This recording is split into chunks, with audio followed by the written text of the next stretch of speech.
আসসালামু আলাইকুম। আজকে দেখব ইএসকেল অ্যাপয়েন্টমেন্ট নেওয়ার পরে সেটা সল্ট ডেট অর্থাৎ আপনি যে ডেটে যেতে চাইছিলেন সেই টাইমটা যদি আপনি যেতে না পারেন সেটা কিভাবে চেঞ্জ করবেন। তো এটার প্রসেসিং সম্পূর্ণ ভিডিওতে থাকবে এবং কিভাবে আপনার অ্যাপয়েন্টমেন্ট ক্যান্সেল করবেন দুটাই দেখানো হবে। তো এটার জন্য সেম প্রসেসিং ক্রোম ব্রাউজারে গিয়ে আপনার ইএসকেল লিখে সার্চ করবেন। দেন ইএসকেল ওয়েবসাইটে ঢুকবেন, দেন একটু স্ক্রল করবেন, বুক অ্যাপয়েন্টমেন্টের নিচে দেখবেন ট্র্যাক অ্যাপয়েন্টমেন্ট আছে, এখানে ক্লিক করবেন। দেন আপনার পাসপোর্ট নাম্বারটা দিবেন, অর্থাৎ একটু আগে যে পাসপোর্ট নাম্বার, একটু আগে না সরি, আপনি আগে যে পাসপোর্ট নাম্বারটা দিয়ে অ্যাপয়েন্টমেন্ট নিয়েছেন সেই পাসপোর্ট নাম্বারটা দিবেন। তো আমি আমার পাসপোর্ট নাম্বারটা দিলাম। দেন ফোন নাম্বারটা দিবেন, অর্থাৎ ওই অ্যাপয়েন্টমেন্ট নেওয়ার সময় যে ফোন নাম্বারটা ইউজ করছিলেন আপনি সেই ফোন নাম্বারটাও দিবেন এখানে। তো আমি ফোন নাম্বারটাও দিলাম। দেন সাবমিটে ক্লিক করলাম। দেন এখানে নিচে দেখতেছি এখানে অ্যাপয়েন্টমেন্টের নাম আছে, তারপর ফোন নাম্বার আছে,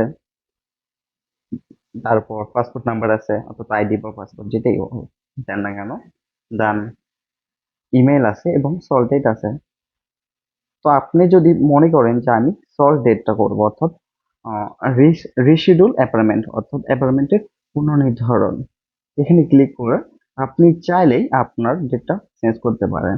এখানে ক্লিক করে আপনি যে কোনো একটা ডেট দিতে পারেন আপনার অনুযায়ী, অর্থাৎ আপনি যদি যদি ওই ডেটে মানে আগের ডেটে না যাইতে চান পরবর্তী কোনো ডেট এখান থেকে সিলেক্ট করতে পারেন।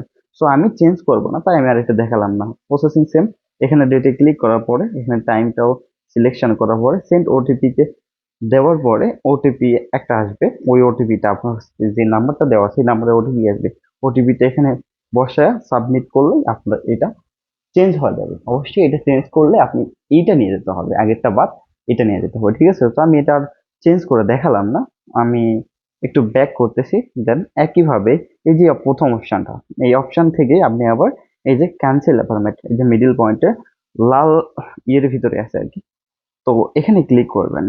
দেন দেন এখানে ক্লিক করে আপনি আপনার অ্যাপয়েন্টমেন্টটা বাতিল করতে পারেন। তো এখানে ক্লিক করলেই দেখবেন verify OTP for cancel appointment, তার নিচে আছে সেন্ড ওটিপি। তো সেন্ড ওটিপিতে ক্লিক করলে আপনার সিমে একটা কোড যাবে, এই কোডটা নিচে বসাবেন।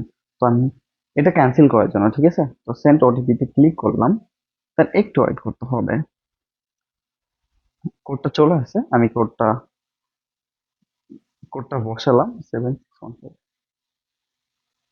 কোডটা কোডটা বসায় সাবমিট করে দিলাম। দেখেন ক্যান্সেল অ্যাপয়েন্টমেন্ট ক্যান্সেল সাকসেসফুল। দেন একটু পরে আপনার এখানে কোড দিয়ে এই যে সাকসেসফুলটা দেখা দিবে। সো আপনার অ্যাপয়েন্টমেন্টটা ক্যান্সেল হয়ে গেছে। এভাবে আপনি আপনার সল্ট টাইম অর্থাৎ আপনার শিডিউল টাইমটা চেঞ্জ করতে পারবেন এবং চাইলে আপনার অ্যাপয়েন্টমেন্ট ক্যান্সেলও করতে পারবেন। পরবর্তী কোনো ভিডিওটা দেখা হবে ইনশাল্লাহ। ভালো থাকবেন, আল্লাহ হাফেজ।